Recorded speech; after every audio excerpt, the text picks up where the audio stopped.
안녕하십니까. 해안건축 대표 김태만입니다. 마곡에 위치한 넥센 타이어 R&D 센터에 대해 설명드리겠습니다. 지금 보시는 건물이 넥센 타이어의 R&D 센터입니다. 이름이 더 넥센 유니버시티라고 이름이 되어 있습니다. 이것들은 준공된 이후에 건축주 측에서 네이밍을 다시 하신 건데요. 건물 자체가 갖고 있는 캠퍼스와 같은 이미지, 또 도시와 같은 스케일, 공간 구조, 아마 이런 것들에 영감을 얻어서 유니버시티라고 장명을 하신 것 같습니다. 지금 보시는 이 사진은 메인 도로 쪽에서 본 것입니다. 동쪽에 간선도로가 지나가고 있고 남쪽에 소로가 면해 있습니다. 동쪽에 면한 본 인면들이 건물의 인상을 처음 마주하는 장면이 되겠습니다. 유리핀들이 붙어있는 R&D 센터에 걸맞는 느낌들을 가지고 있죠. 누가 보시든 간에 아마 타이어 회사의 건물이구나 라는 연상들을 가질 수 있을 것 같습니다. 이제 내용들을 설명드리도록 하겠습니다. 마곡에 위치하고 있습니다. 빨간색으로 표시된 위치들은 서울 수목원의 왼쪽에 위치하고 있고요. 남쪽으로는 LG 사이언스 파크나 서울 수목원의 동쪽으로는 코롱 R&D 센터 같은 것들이 위치하고 있는 최근에 대한민국의 대표 기업들이 R&D 센터를 만들고 있는 그 위치에 자리하고 있습니다. 시기적으로는 2006년에 설계를 시작해서 2019년 초에 건물 준공까지 이루어진 비교적 짧은 시간 내에 설계와 시공을 마무리한 그런 프로젝트가 되겠습니다. 지금 보시는 것들은 건물 안쪽의 모습입니다. 건물 서쪽에서 정면에 보고 있는 동쪽 그 사이의 중정을 보고 계신데요. 바깥에서 보는 것과는 좀 다르게 내부의 커다란 중정과 그것을 둘러싼 순환한 형태의 녹지와 사무실 보조 공간들이 둘러싸여 있는 것들이 이 건물이 갖고 있는 독특한 면이라고 하겠습니다. 서쪽에 있는 띄워진 틈 사이로서는 바로 길 건너에 있는 롯데 R&D 센터가 마주 보이는 그런 곳입니다. 건물의 규모는 대지가 17,000제곱미터, 연면적은 57,000제곱미터 정도가 되고요. 높이는 대략 한 8층, 그리고 건폐율은 57%로 대지를 대부분 활용하고 있지만 230% 정도의 용적률로 기업이 성장할 수 있는 미래 잠재력을 담보하고 비교적 낮은 용적률로 건물이 만들어져 있습니다. 배치도를 보면 다음과 같은 모습입니다. 준공된 이후의 항공사진입니다. 아래쪽이 대로변에 면한 동쪽의 모습이고요. 왼쪽이 남쪽에 면한 모습. 오른쪽에 있는 북쪽으로는 롯데 R&D 센터 건너편에 소공원이 위치한 것들을 보고 있습니다. 이 항공샷이 이 건물의 특징을 가장 잘 나타내고 있는 모습일 겁니다. 중정을 중심으로 해서 순환형의 녹지와 건물군들이 형성된 것들을 바로 보실 수가 있습니다. 듀얼 헬릭스가 건물의 컨셉을 설명하는 중요한 키워드가 됩니다. 저희는 R&D 센터를 설계하지만 넥센 타이어의 임직원들이 이 공간을 중심으로 교류와 업무 효율을 증진할 수 있는 그런 공간들을 만드는 것에 가장 중점을 두었었습니다. 그래서 이 중정을 중심으로 두 개의 나선형 듀얼 헬릭스가 하나는 자연, 하나는 사람을 상징하면서 감아 돌아가는 것들이 가장 중요한 컨셉입니다. 다음 세 개의 다이어그램이 건물의 특성들을 설명을 하고 있습니다. 제일 왼쪽에 보면 그린 코어, 녹지를 품은 연구소를 보고 있습니다. 인접해 있는 녹지가 대략 한 10m 정도에 있는 건물 내부의 중정까지 그대로 연결이 됩니다. 이것들이 한 공간으로 연결되진 않지만 시선적으로는 열려 있어서 건물 내부에 있는 사람들이 바깥의 녹지와 안에 있는 녹지를 같이 즐길 수 있게 하고 건물 내부에 녹지를 품은 그런 건물을 만드는 것들이 가장 중요한 출발이었습니다. 두 번째 다이어그램을 보시면 주변의 건물들이 이 녹지를 둘러싸면서 여기 구성원들이 서로 교류하고 소통하는 녹지를 중심으로 서로 상호작용하는 구조를 만들고자 했다는 것들을 이해하실 수 있을 겁니다. 세 번째 다이어그램은 저희가 왜 나선 구조를 선택했느냐를 설명하는 중요한 다이어그램인데 앞으로도 성장 잠재력이 많은 넥센 R&D 센터를 위해서 저희는 건물 자체가 순환의 가치를 담은 것뿐만 아니라 성장의 가치도 담고자 했습니다. 이 나선형의 공간을 통해서 교류가 일어나기도 하고 또 사람들이 녹지를 따라 또 실내 공간을 따라 순환하는 구조를 만들기도 하지만 실제로는 그것들이 나선 방향으로 성장을 하면서 건물이 필요하다면 나중에 증축이 될 수도 있는 그런 가능성까지 염두에 둔 구조가 됩니다. 건물 전체를 전개한 모습을 보시겠습니다. 대로변에 대해서는 개방시설을 가지고 있고요. 그 이면으로는 성능 평가동이 마치 공장과 같은 그런 건물들이 자리하게 됩니다. 그리고 그 위에 옥의 중정이 얹혀지면서 밖에 있는 공원과 서로 교류하는 그런 오픈 스페이스들을 만들어냅니다. 그 위에 연구동과 실험동이 아트리움을 중심으로 기역자 형태로 구성하게 되고 중정을 둘러싼 그 주위로 후생복지와 업무 지원 기능들이 나선 형태로 2번, 3번 꼬이면서 중심 공간들을 만들어가게 됩니다. 이것들이 건물을 구성하는 방식입니다. 본 다이어그램도 역시 현상 때 만들었던 건데 건물의 최종 준공까지 기본적인 동선 개념들이 잘 유지되고 있습니다. 여기서 보시면 그라운드에 대민 개방 시설부터 들어오게 되면 사람들은 경사 형태의 체험 공간, 자료실, 라운지 같은 것들을 통해서 공간들을 사선 방향으로 올 수 있게 되고요. 대략 한 10m 위쪽에 올라가게 되면 라운지와 또 접견실 같은 것들을 통해서 중정 레벨을 만나게 됩니다. 그 중정 주변에는 식당들이 위치해서 이 레벨이 넥센타이어 임직원을 위한 새로운 그라운드가 되게 됩니다. 그리고 나선 형태의 녹지와 실내 공간이 겹쳐서 나란히 따라 올라가는 공간이 연출이 됩니다. 그 주변으로는 연속해서 녹지들이 올라가게 될 것이고요. 강당과 피트니스 센터, 중정을 면한 회의실, 세미나룸과 같은 교류의 공간들이 면하게 됩니다. 또 한 축으로는 옥외 공간들이 계속 또 하나의 나선을 가지고 이어지게 됩니다. 최상부층에는 라운지와 리셉션까지 만들어지게 됩니다. 대략 한 2바퀴 정도의 실내 공간 또 실외 공간이 겹쳐서 순환하는 구조를 가지게 되고 있고요. 이것들이 연구동과 실험동 서로 층고가 다르고 성격이 다른 두 건물들을 자연스럽게 이어주면서 전체 외부 공간을 중심으로 한 건물 구조를 만들어주게 됩니다. 평면도의 모습을 보고 계십니다. 모든 층들을 다 담을 수는 없어서 3층, 4층, 그 다음 5층, 7층, 4개의 층들이 담겨 있습니다. 3층이 바로 10m 레벨의 중정이 면하에 있는 층입니다. 이 주변으로는 접견실과 또 라운지, 식당 같은 것들이 위치하게 되고요.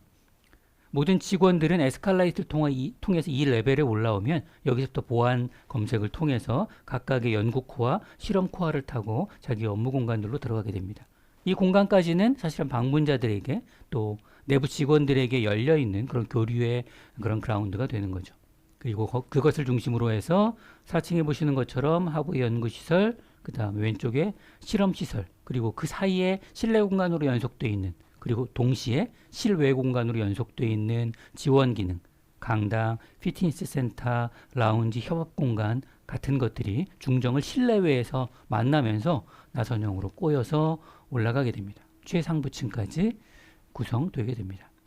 그래서 연구실과 실험실은 가로변을 향해서는 업무 공간을 가지고 중정 쪽을 향해서는 교류의 공간들을 갖는 그런 실내 공간 구성이 되게 됩니다. 지금 보시는 단면 다이어그램들이 건물의 환경적 그리고 에너지적 특성들을 가장 잘 설명해 주는 부분이 될 겁니다. 건물을 동서축으로 잘라서 본 모습입니다. 보시는 것처럼 중앙에 있는 중정을 중심으로 동쪽에 있는 진입홀 부분, 그 다음에 서쪽에 있는 지원시설, 그다음에 남쪽에 있는 실험동, 이런 것들이 D자 형태를 가지고 중정을 감싸고 있는 모습을 볼 수 있습니다. 북쪽으로는 공원 쪽을 향해서 열려있는 모습이고요. 이 가운데 중정이 갖는 패시브적인 효과들은 충분히 상상하실 수 있을 것입니다. 기후를 조절하거나 또 사람들을 연구 환경을 조성하기 위한 그런 편안한 분위기들을 만들어 주거나 또 자연스럽게 빛이 반사되어서 간접광의 효과를 갖거나 하는 것들이 저희가 의도한 바고요. 무엇보다는 이런 공간들이 건물 속에서 실내인 듯 실외인 듯 같이 있어서 사람들이 한꺼번에 이 공간을 즐기면서 자연과 함께하는 그런 업무 환경들을 만들고자 하는 것들이 가장 큰 목적이었습니다. 지열이나 태양광 같은 것들을 활용을 해서 기본적으로 재생에너지를 활용하는 그런 액티브한 방식들도 적용되고 있고요. 이 단면상에 표현되어 있는 다양한 친환경 그리고 열적인 기능들을 표현한 모습이고요. 가장 먼저 이 녹지 구조가 갖는 사진들 몇 장 보여드리겠습니다. 배치도에서 보이는 입체적인 나선형의 녹지들을 전개해서 보면 중정에 있는 3층에서부터 제일 8층에 있는 루프탑에 이르기까지 2번 정도 꼬여서 올라가는 연속적인 외부 공간이 만들어집니다. 대략 한 스퀘어의 사이즈들을 한 변을 대략 한 50m 정도라고 이제 대략 약산을 해보면 2바퀴 돌면 대략 한 400m 정도의 거리를 가지고 올라갈 수 있죠. 점심 식사를 하고 한 두 바퀴 정도 올아서 탑에 올라가다 다시 돌아 내려오면 거의 1km에 가까운 거리들을 산책할 수 있는 그런 경로들이 만들어집니다. 사진들은 그 중정과 또 산책로들의 녹지 헬릭스의 모습들을 보여주고 있습니다. 중정의 모습, 경사로의 모습, 그리고 그라운드 레벨, 10m 레벨의 그라운드죠. 그리고 중간에 있는 옥상 부분들의 다양한 형태들의 크고 작은 식재들이 된 모습을 보시고 있습니다. 또 하나는 외장 핀입니다. 도로 쪽에서 보면 다음과 같은 유리 핀들이 인면을 갖고 있는 것들을 볼 수 있습니다. 연구시설의 바깥쪽으로 캣워크가 달려있고 캣워크 바깥쪽에 삼각형 형태의 지그재그로 되어 있는 누가 보더라도 타이어 패턴과 유사하다라고 느낌을 가질 만한 그런 패턴들이 유리핀들이 인면에 달려 있습니다. 이 유리핀들은 주로 동쪽 인면과 남쪽의 연구 실험동의 인면들에 자리하고 있습니다. 이 유리핀은 접합 유리로 하얀색 도트 무늬들을 입힌 그런 유리핀이 되겠는데요. 보시는 것처럼 한 층 전체가 하나의 핀 사이즈로 되어 있는 상당히 큰 높이의 핀입니다. 여기 유리에 하얀색 도트 무늬들이 되어 있고요. 이것들 남쪽 면 또 동쪽 면에 시뮬레이션을 해보면 평균적으로 20% 정도의 일자를 저감하는 그런 효과를 가지고 있습니다. 저희가 초반에는 다양한 재료들을 테스트를 했었습니다. 좀 더 솔리드한 형태들의 타공 철판이라든지 또 탄소 섬유 같은 여러 가지 재료들을 테스트를 했습니다만 어떤 가시성 면에서는 유리 도트 프린트를 한 것들이 가장 가시성과 또 일사 조절의 균형점을 찾을 수 있다고 판단해서 최종 선택을 하게 됐습니다. 열 효과만 본다면 이제 타공 철판으로 되어 있는 것들이 대략 한 40 내지 50%의 일사 저감률을 가졌지만 항상 균형을 맞춰야 되기 때문에 저희는 한 20% 정도 성능을 갖는 도트 무늬의 유리 핀으로 최종 결정을 하게 됐습니다. 이제 건물이 갖는 중정이 갖는 친환경적인 특성, 그 다음 유리핀들이 갖는 미학적인 그리고 열을 조절하는 특성들, 이 두 가지 중요한 부분들을 설명을 드렸고요. 주요 부분의 사진들을 통해서 건물을 한번 둘러보시도록 하겠습니다. 북동쪽의 조감으로 건물을 바라보게 되면 도로변에서 가지는 다소 이제 하이테크 건물 같은 유리핀의 건물, 북쪽으로 공원의 면에 있는 중정과 틈이 벌어져 있는 이중의 나선 구조의 모습들을 그대로 보실 수가 있습니다. 역시 소공원 쪽에서 본 모습이고요. 전면과는 다른 사면에 따라 건물의 인상들이 달라지게 됩니다. 안에 열려져 있는 중정의 모습들을 밖에 암시를 하고 있습니다. 남동쪽 코너에 있는 대민 개방하는 영역, 메인 로비로 들어간 입구입니다. 대민 개방 영역이기 때문에 전시홀 같은 성격들을 가지고 있습니다. 보시는 것과 같은 로비를 들어가게 되면 저 앞쪽으로 경사로 형태의 실내 공간들이 펼쳐지게 됩니다. 연구동과 실험동 사이의 아트리움의 모습이고요. 실내로 들어가게 되면 다음과 같은 콩코스와 같은 커다란 대민 개방 영역들이 전시와 자료실, 미디어월 같은 것들을 통해서 상시 개방된 영역으로 펼쳐지게 됩니다. 전면에 슬로프를 따라 쭉 올라가게 되면 10m 레벨의 중정을 만나게 되는 거고요. 그 경사로 상에 있는 자료실과 또 다양한 라운지들의 모습입니다. 10m 레벨에 올라가게 되면 왼쪽 사진에서처럼 직원들을 위한 메인 로비 안쪽으로 정원들이 펼쳐져 있고 오른쪽에서 보시는 실내를 순환하는 나선형의 실내 동선들이 여기서부터 또다시 이어지게 됩니다. 아트리움의 내부 모습이고요. 양쪽 건물의 층고가 다르기 때문에 두 엘리베이터 홀 사이에는 서로 높이가 다른 지그재그 형태의 계단실들이 양쪽 건물들을 연결하고 있습니다. 그 복도의 모습, 또 연구시설 내부에 오프닝이 되어 있는 실내 공간의 모습입니다. 중정에 올라오게 되면 실내 공간에서 이제 이런 중정들을 마주하게 됩니다. 라운지에서 저 왼쪽으로는 식당이 보이고요. 건너편 쪽으로는 공원 건너편에 인접 건물의 모습이 보이고 있습니다. 임직원들이 일상생활 속에서 매일 업무 환경 속에서 미팅을 하면서 또 식사를 하면서 또 식사하고 휴식 시간에 이런 내부의 중정들을 만날 수가 있게 됩니다. 헬릭스 내부에 있는 피트니스 센터나 대강당들의 모습이고요. 또 협업시설, 또 회의실들의 인테리어 사진들입니다. 공원 쪽을 향해서 이제 중정에서 바라보면 이런 모습을 가지게 되고요. 이제 마지막으로 한 2분 정도 되는 전체 시공 장면과 주요 공간들을 담은 영상을 보시겠습니다.